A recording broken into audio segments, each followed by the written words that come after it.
साई की बात। बच्चे, अगर तुम्हारी पकड़ पक्की है ना अपने साई को पकड़ के रखने की, तो किसी की मजाल नहीं कि तुम्हारा हाथ मुझसे छुड़ा दे। किसी की मजाल नहीं मेरे बच्चे। और ऐसी क्या चीज है इस दुनिया में जो तुम्हारा साई तुम्हें नहीं दे सकता, तुम्हारा बाबा तुम्हें नहीं दे सकता मेरे बच्चे। ऐसा कुछ भी नहीं, कुछ भी नहीं मेरे बच्चे। चाहे वो संसारिक हो या परलौकिक हो मेरे बच्चे, तुम्हारा साईं तुम्हें सब कुछ दे सकता है।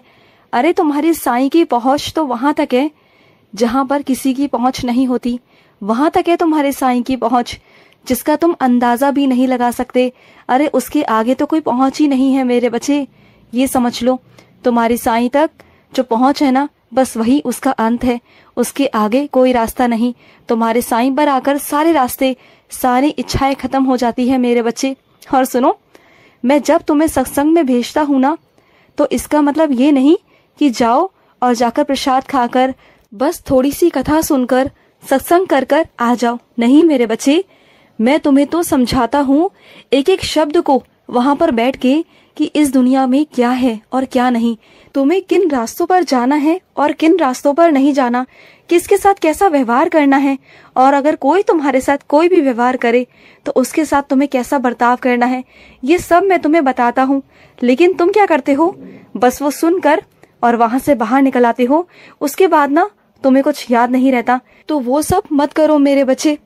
मैं तुम्हें ज्ञान देना चाहता हूँ। तुम्हारे जो ज्ञान इंद्रिया है ना, और तुम्हारे दिमाग को खोलना चाहता हूँ मैं, प्रकाश देना चाहता हूँ, प्रकाशित करना चाहता हूँ तुम्हारे मस्तिष्क को। लेकिन तुम ना बस जितना सुनते हो सुनकर आ जाते हो, फिर भूल जाते हो सब कुछ कि मैंने तुम्हें क्या बताया, क्या समझाया।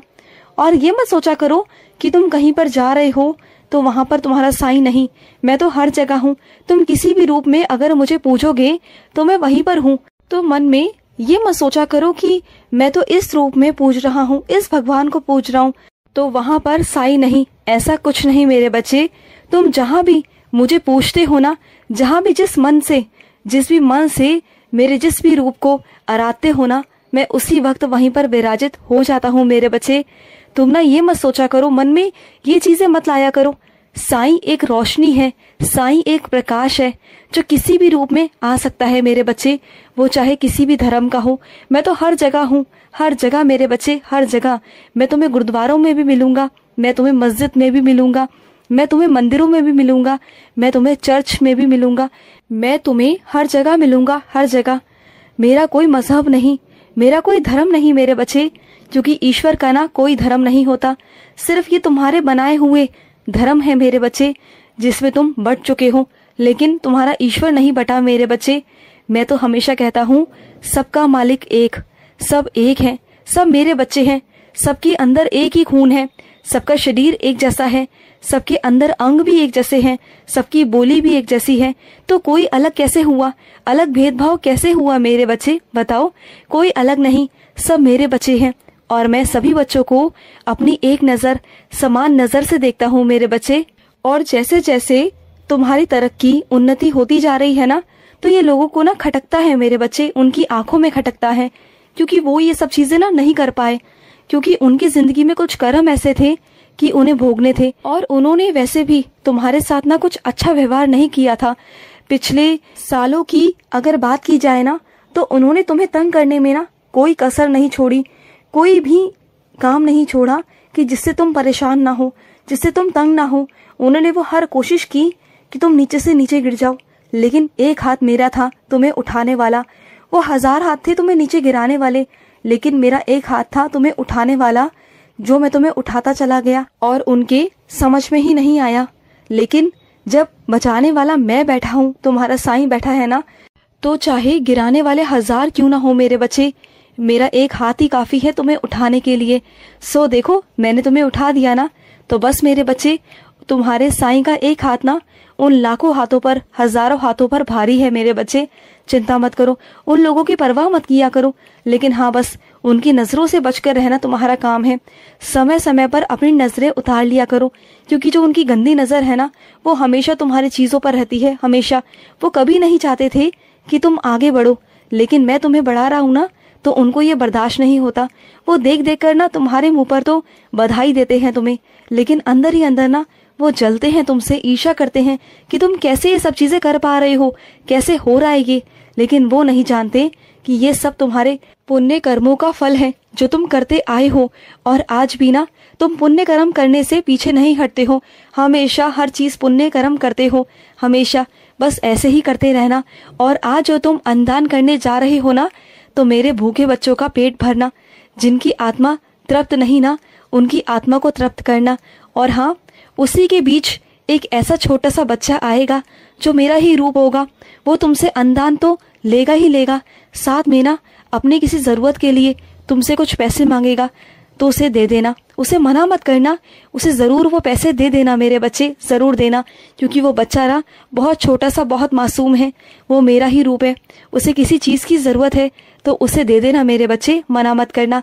छोटे बच्चे मेरा ही रूप होते हैं, तो उन्हें ना कभी भी निराश बिल्कुल भी मत करना। और सुनो, तुम जिस समूह में मिलकर मेरी साईं सा चरित्र पढ़ते हो, मेरा कष्ट निवारण मंत्र पढ़ते हो, मेरा जाप करते हो, मेरी माला फेरते हो ना, मुझे बहुत बहुत खुशी होती है कि कम से कम तुम समूह में ही सारे काम कर लेते हो मेरे। और मुझे बहुत खुशी मिलती है कि तुम इतना व्यस्त होने के कारण भी, मानसिक तनाव होने के कारण, तुम्हारे घर में इतना कुछ है, उसके बावजूद भी तुम समय निकालते हो मेरे लिए, अपने बाबा के लिए। और तुम याद भी करते हो हर एक चीज जो मैं तुमसे कहता हूँ, और वही चीजें करते हो ना।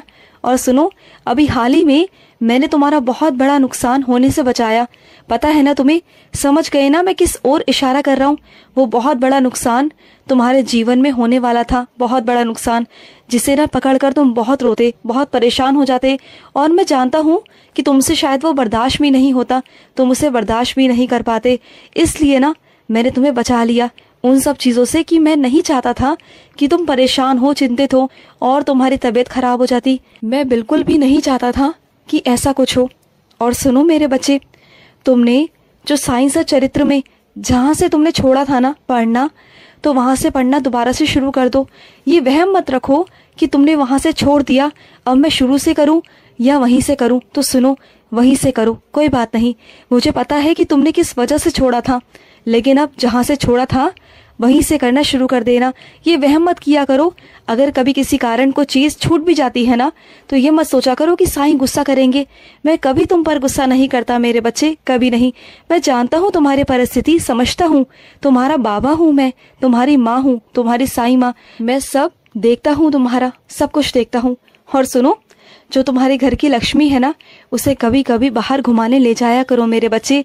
उसे तुमने घर में 4 दीवारी में कैद कर दिया है, थोड़ा उसे बाहर घुमाओ। वो घर में रह रह कर ना परेशान हो गई है, उसका मन भी करता है बाहर जाने का, लेकिन वो तुमसे कहती नहीं कि तुम व्यस्त रहते हो। लेकिन तुम्हारा फर्ज है कि तुम उसे खुश रखो। अगर वो खुश रहेगी ना, तो तुम्हारे घर में बहुत बरकत आएगी मेरे बच्चे, लक्ष्मी माँ की बहुत कृपा होगी। वो तुमसे कहती नहीं, इसका मतलब ये नहीं कि तुम नहीं समझोगे, तुम तो समझो मेरे बच्चे। शहर के बाहर नहीं ले जा सकते तो वो मैं नहीं कहता, लेकिन शहर के अंदर तो घुमा सकते हो ना। कई जगह ऐसी है जहाँ पर उसे अच्छा लगता है घूमना, तो वही ले जाओ मेरे बच्चे। थोड़ा समय अपने परिवार को दिया करो, तभी तो तुम्हारा परिवार तुमसे प्यार करेगा। वो हमेशा तुम्हारे बिना अकेला अकेला महसूस करता है, हमेशा। सिर्फ पैसा कमाने से कुछ नहीं होता, प्यार, इज्जत और वक्त रिश्तों को देना बहुत जरूरी होता है, तभी रिश्तों में मिठास होती है, मधुरता आती है मेरे बच्चे। खुश रहो। आज का मध्याह्न साई संदेश समाप्त हुआ।